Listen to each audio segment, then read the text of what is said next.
वो रात जब अयोध्या नगरी में श्री राम लौट कर आए। हम सब ने ये कहानी सुनी है। जैसे जैसे श्री राम अपने घर की ओर बढ़ रहे थे, उनकी आंखों में दूर एक हल्की सी चमक दिख रही थी। वो रोशनी थी हजारों दियों से सजी अयोध्या नगरी की, जिसे ऐसे सजाया गया था जैसे मानो अंधेरा गायब ही हो गया हो। हर अयोध्या वासी की आंखों में उम्मीद की किरण थी। उस रात 14 साल के इंतजार के बाद अयोध्या ने अपने राजा श्री राम का स्वागत किया। इसी कहानी को सुनकर हम हर साल 5 दिनों तक दिवाली का त्योहार मनाते हैं। लेकिन इन 5 दिनों की कई और कहानियां भी हैं। एक पत्नी की कहानी जिसने यमराज को हरा दिया, श्री कृष्ण और उनकी पत्नी की कहानी, और इन सभी कहानियों में छुपे हैं बहुत सारे राज। वो कहते हैं ना कि एक पत्नी का प्रेम यमराज को भी हरा देता है। कुछ ऐसी ही कहानी है राजा हीम के बेटे की। राजा हीम अपने बेटे को अपनी जान से भी ज्यादा प्यार करते थे, लेकिन राजकुमार के 16वें जन्मदिन पर उन्हें एक ऐसी खबर मिली जिसे सुनते ही उनके पैरों तले जमीन खिंच गई। उनकी कुंडली में लिखा था कि उनकी शादी के चौथे दिन एक सांप के डसने के कारण उनकी मौत हो जाएगी। ये बात सुनकर सभी बहुत दुखी थे। कुछ समय बाद जब राजकुमार की शादी हुई, तब राजा ने राजकुमार की पत्नी को कुंडली के बारे में बताया। लेकिन तब राजकुमार की पत्नी ने एक योजना बनाई। अपनी शादी के 4 दिन बाद रात में उन्होंने राजकुमार के कमरे के बाहर बहुत सारे गहने, ज़वारात, सोने, चांदी सब सजा दिए और वो खुद राजकुमार के पास जाकर उन्हें अलग अलग कहानियां और गीत सुनाने लगे ताकि राजकुमार सो ना सके। जब रात में यमराज एक सांप का रूप लेकर राजकुमार के प्राण लेने आए, तो दियों की रोशनी और गहनों की चमक के कारण उन्हें कुछ दिख ही नहीं रहा था। वे उस कमरे में जा ही नहीं पाए। यमराज कमरे के बाहर बैठकर ही पूरी रात कहानियां सुनते रह गए और अगली सुबह राजकुमार को वहीं छोड़कर यमलोक लौट गए और इस तरह राजकुमार की जान बच गई। ये दिन था धनतेरस का।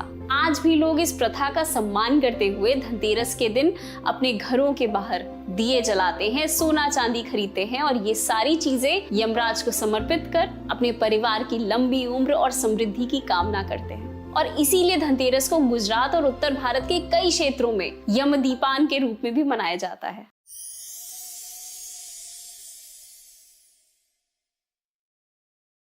नरकासुर एक भयानक और ताकतवर राक्षस जो स्वयं भूमि देवी का पुत्र था। उसे ये वरदान प्राप्त था कि उसकी मृत्यु उसकी अपनी माता के हाथों होगी। अपनी ताकत के बल पर नरकासुर ने तीनों लोकों में हाहाकार मचाया हुआ था। उसने अपनी सेना के साथ इंद्रलोक पर आक्रमण कर दिया और कई देवताओं और ऋषि मुनियों की हत्या कर दी। लेकिन इसके बाद भी वो रुका नहीं। उसने देव माता अदिति सहित स्वर्ग की अप्सराओं और देवियों को बंदी बना लिया। उसका अहंकार इतना बढ़ चुका था कि धीरे धीरे सभी लोगों की स्त्रियों पर अत्याचार करते हुए नरकासुर ने 16,000 स्त्रियों को बंदी बना लिया और अपने महल में कैद कर लिया। जब श्री कृष्ण की पत्नी देवी सत्यभामा को इस बात का पता चला, तो वो बहुत क्रोधित हुई और उन्होंने श्री कृष्ण से उन 16,000 स्त्रियों को नरकासुर की कैद से छुड़ाने की प्रार्थना की। श्री कृष्ण और देवी सत्यभामा गरुड़ पर सवार होकर नरकासुर के महल पहुंचे और उन्होंने उसे युद्ध की चुनौती दी। युद्ध के दौरान नरकासुर ने श्री कृष्ण पर कई दिव्य अस्त्रों का इस्तेमाल किया। ये देखकर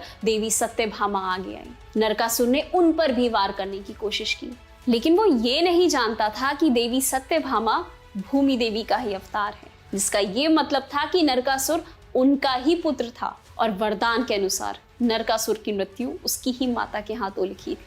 देवी सत्यभामा ने नरकासुर पर वार कर उसे उसकी मृत्यु के करीब पहुंचा दिया और आखिर में श्री कृष्ण ने अपने सुदर्शन चक्र से नरकासुर के शरीर के टुकड़े कर दिए। इसीलिए इस दिन को नरक चतुर्दशी के रूप में मनाया जाता है। भारत के कई हिस्सों में नरक चतुर्दशी के दिन नरकासुर के पुतले को भी जलाया जाता है। ये सभी प्रथाएं लक्ष्मी पूजन से पहले मन की बुराइयों के विनाश का प्रतीक है। उस दिन अपने महल लौटकर श्री कृष्ण ने अपने शरीर पर लगे खून को हटाने के लिए तेल से स्नान किया था और आज भी लोग नरक चतुर्दशी के दिन अभंगे स्नान करते हैं, जिसमें तेल और उपटन से स्नान किया जाता है। इस सब से अलग पश्चिम बंगाल में इस दिन भूत चतुर्दशी मनाई जाती है। ऐसा माना जाता है कि इस दिन एक ही परिवार के 14 पूर्वजों की आत्माएं अपने परिवार के लोगों से मिलने आती है और इसीलिए हर घर के बाहर 14 दिए जलाए जाते हैं, जो कि उन आत्माओं का मार्गदर्शन करते हैं और बुरी आत्माओं को दूर रखते हैं।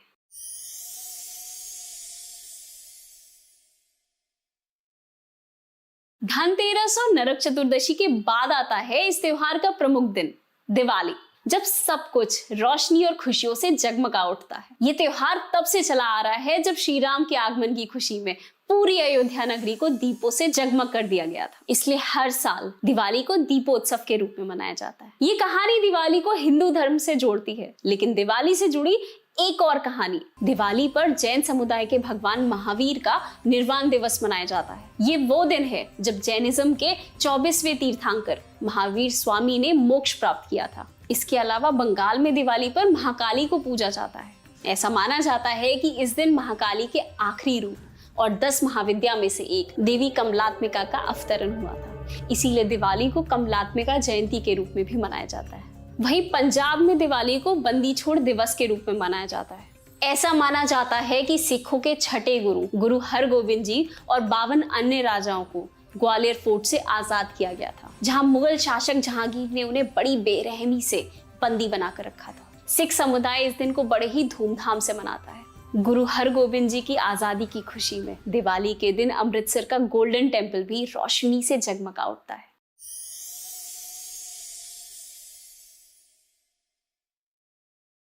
श्री कृष्ण की गोवर्धन पर्वत वाली कथा तो शायद आपने सुनी ही होगी, जिसकी वजह से हम गोवर्धन पूजा करते हैं। लेकिन इस दिन से जुड़ी एक और कथा है, महाबली असुर की कथा।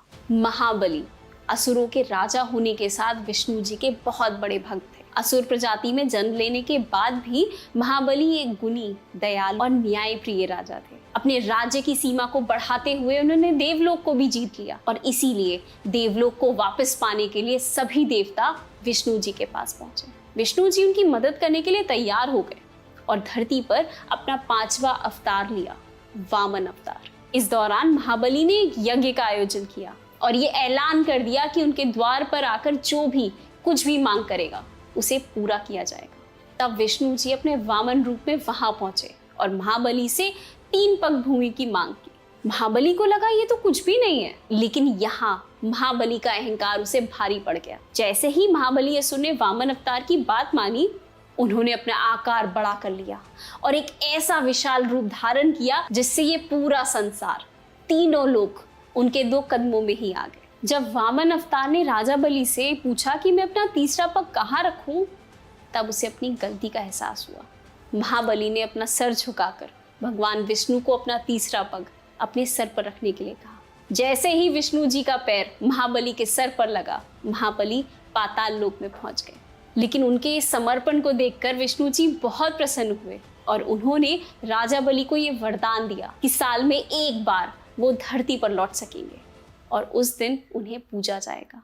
इसीलिए आज भी भारत के दक्षिणी छोर पर दिवाली के चौथे दिन यानी गोवर्धन पूजा को बलि प्रतिपदा के रूप में मनाया जाता है।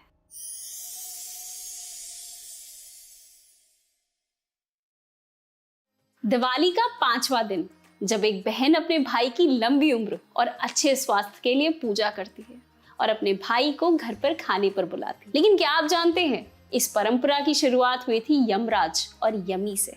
एक बार यमराज अपनी बहन यमी से मिलने उनके घर पहुंच गए। यमराज और यमी एक दूसरे से बहुत दिनों बाद मिले थे। यमी हर पल अपने भाई को बहुत याद करती रहती थी और इसीलिए उन्हें अपने सामने देखकर वो बहुत खुश हुई और उनके सर पर तिलक लगाकर उनका स्वागत किया और फिर उन दोनों ने साथ बैठकर खाना खाया। यमी ने अपने भाई के लिए बहुत से पकवान बनाए थे।